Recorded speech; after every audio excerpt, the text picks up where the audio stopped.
vaikams, jaunimui, visiems Šiluvos piligrimams. Ypatingą ačiū norėčiau pasakyti Seimo nariams, kurie yra aiškiai užsiangažavę už tradicinę šeimą kuriamą santuokos keliu.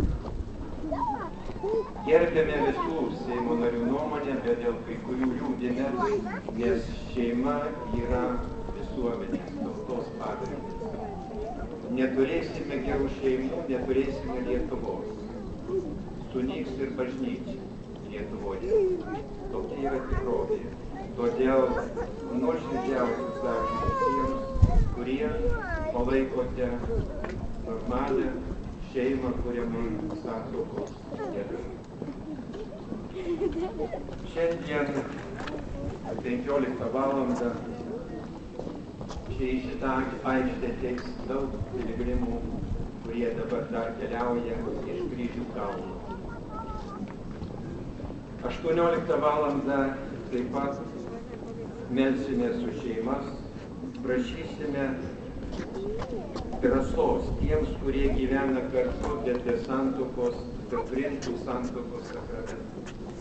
O jeigu neturi tikėjimo, kad būtų civiliai, taip pat susitvarkė, kad tai būtų atsakinga šeima, nes šiaip be atsakomybės gyvenantys žmonės, jie masto, kad yra laimingi taip gyvendami, bet jie daro didelę žalą ir būtent tiems, kurie šitoje šeimoje gims, vaikams.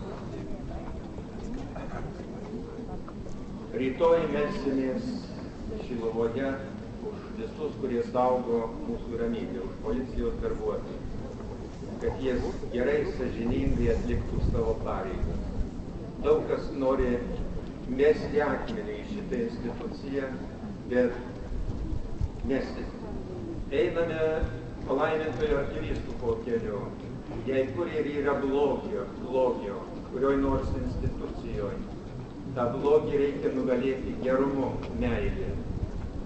Vien tik kaltinimais, ar mes kaltinsim valdžios žmonės, ar kunigus, ar policininkus, ar ką nors kitą, kaltinimai, jie nieko neneša gero, jie nekuria, jie skaldo tautą, jie mus daro silpnesnius. Dabar kviečiu vyskupus drauge suteikus ganytojai palaiminimą.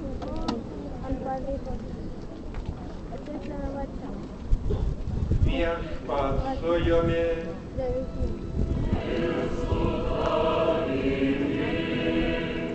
Garbė Viešpaties vardui.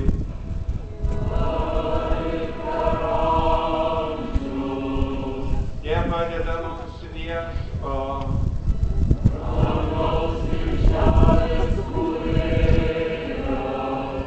Te palaimina Jūs visagalis Dievas, Tėvas ir Sūnus ir Šventoji Dvasia.